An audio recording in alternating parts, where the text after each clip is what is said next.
Os jogadores do Internacional tiveram folga neste domingo e se reapresentam nesta segunda-feira para enfrentar o Bragantino no outro fim de semana pelo Campeonato Brasileiro. E agora começa a fase final da preparação, onde Eduardo Cudê vai montar o time, pensando neste jogo que é decisivo e que está também demandando uma certa mobilização no vestiário.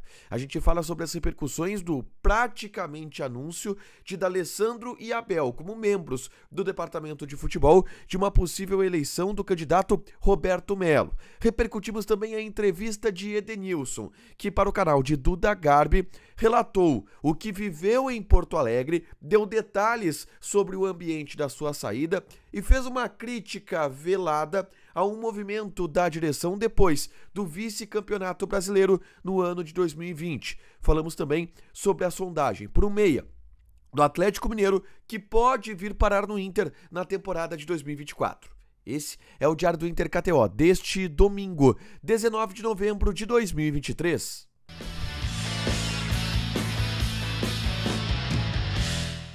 Tudo bem, gente? Obrigado pela participação aqui. Não esquece de deixar teu like, te inscrever, de ativar as notificações. Bora falar do Internacional aqui no Dupla nesse vídeo. Um resumo do que de mais importante aconteceu no Noticiário Colorado ao longo desse domingo, tá? Não teve treino, jogadores colorados tiveram folga nesse domingo, se reapresentam nessa segunda-feira e aí terão toda a semana de treinamentos pensando no compromisso contra o Red Bull Bragantino no outro fim de semana. De alguma forma, foi o quinto dia de folga do Inter nessa data FIFA. O Inter folgou no domingo passado, segunda, terça, quarta, voltou a trabalhar na quinta, trabalhou quinta, sexta, sábado, folgou no domingo. Só que é mais ou menos o quinto dia de folga, porque o domingo passado, que foi de folga, os jogadores voltaram de São Paulo. Então vamos lá, 4 dias e meio de folga a gente pode colocar pro elenco do Internacional, tá? E aí, na segunda-feira, vai ter a reapresentação pela manhã agora, e o técnico Eduardo Cudê vai definir e começar a escolher qual será o time do Internacional para encarar o Red Bull Bragantino. Lembrando, ele tem 2 desfalques muito importantes. O Arangues, que está suspenso, e o Alan Patrick, que também está suspenso, os dois pelo terceiro cartão amarelo. A tendência é que joguem Bruno Henrique e Pedro Henrique. Bruno Henrique no meio, Pedro Henrique na frente. Mas a gente precisa observar também a situação de alguns jogadores que estão sendo observados ou estão sendo tratados pelo departamento médico do clube. Caso do Johnny, que tem dores no tornozelo, do Ener Valencia, que tem um desconforto muscular, são atletas que devem estar à disposição contra o Red Bull Bragantino, mas ainda carecem de um cuidado maior do departamento médico, tá?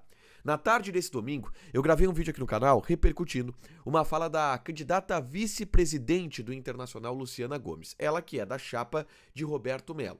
E em entrevista para a Rádio Guaíba, Luciana Gomes praticamente anunciou o que a gente já sabe, que D'Alessandro e Abel estão acertados com Roberto Melo para serem parte de um departamento de futebol montado por Roberto Melo caso ele seja eleito.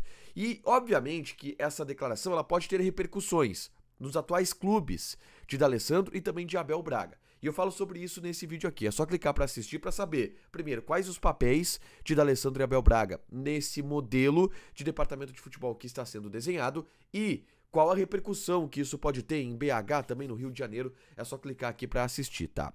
Mas o grande assunto desse domingo foi uma entrevista. Edenilson, sim, o ex-jogador do Internacional que boa parte da torcida ou parte da torcida não gosta muito, outros respeitam, outros gostam. O Edenilson é um cara que dividiu opiniões em muitos momentos no Internacional, tá? E ele deu uma entrevista para o Duda Garbi, que era muito esperada, porque ele tinha a oportunidade de abrir o seu coração em relação à saída do Inter, que foi um pouco conturbada. O momento da saída do Edenilson ele foi um pouco conturbado, muitas vaias, muitas críticas à torcida, o ambiente pesou a ponto dele sair para o Atlético Mineiro. E assim, o Edenilson foi muito respeitoso na entrevista, tá? E em todo momento, ele não mostrou um rancor, ele não mostrou uma mágoa. Ele acha que em determinado momento, sim, o torcedor pegou no pé dele de maneira excessiva, mas ele entende este também como um processo natural pelo fato do Inter não ter ganho títulos há bastante tempo. A partir desse momento se escolhem vilões, outros já foram eleitos vilões e em algum momento virou o Edenilson e ele acabou tendo um ambiente muito pesado e saiu por causa disso. Me pareceu uma leitura bem madura do Edenilson a respeito de tudo que aconteceu, tá? Não levou mágoas, leva os momentos bons, entende que foi um pouco injustiçado, mas que isso faz parte do contexto do futebol e vida que segue.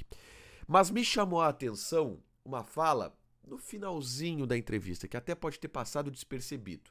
onde o Edenilson fala sobre o Campeonato Brasileiro de 2020, tá? E aí o Duda Garbi faz um comentário dizendo, pô, acho que a direção errou, tu nem precisa falar nada, Edenilson, mas eu acho que a direção errou ao tirar o Abel Braga naquele momento para trazer o Miguel Ángel Ramírez, porque ali tava tudo muito ajeitadinho e se desmanchou tudo para reformular.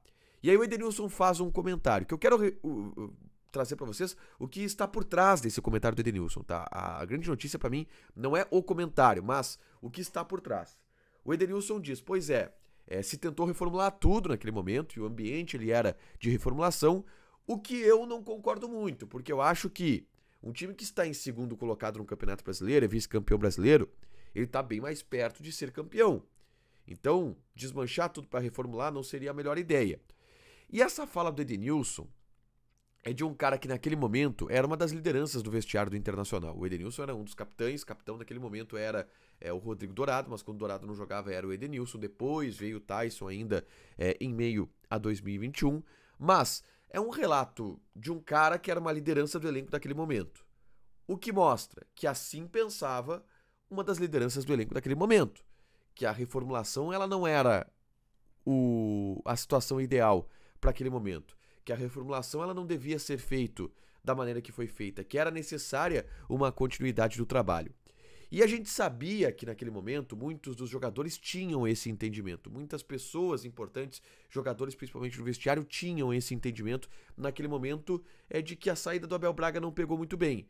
E acho que essa fala do Edenilson, ela retrata muito bem isso. É verdade, 3 anos depois já, não tem como voltar atrás, mas com o tempo é que as coisas vão aparecendo, que as coisas vão ficando mais claras. E hoje é absolutamente claro que naquele momento o vestiário do Internacional foi contra a saída do Abel Braga e acho que a fala do Edenilson ela foi muito nesse sentido. É óbvio que também tem o sentimento de que as coisas com o Miguel elas não deram muito certo e aí esse sentimento ele pode ter se consolidado dentro de quem estava no vestiário naquele momento, mas acho que essa fala do Edenilson, que era, repito, uma das principais lideranças do Inter naquele momento, ela tem o seu significado pra gente entender o que aconteceu naquele período, tá?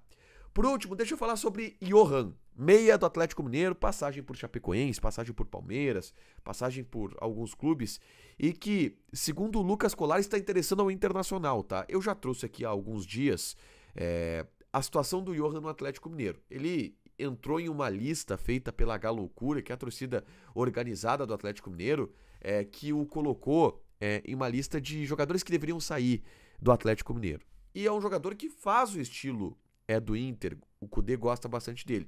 E isso se confirmou, através da informação do Lucas Colar, o Inter fez uma sondagem pelo Johan, e pelo ambiente do jogador lá em BH, existe a chance dele vir jogar no Inter, tá? É claro que depende de quem vai ser a próxima direção, quem vai ser o próximo técnico, como as coisas vão andar, mas é um jogador que a gente precisa ficar de olho porque pode avançar alguma coisa no futuro em relação ao Internacional, tá?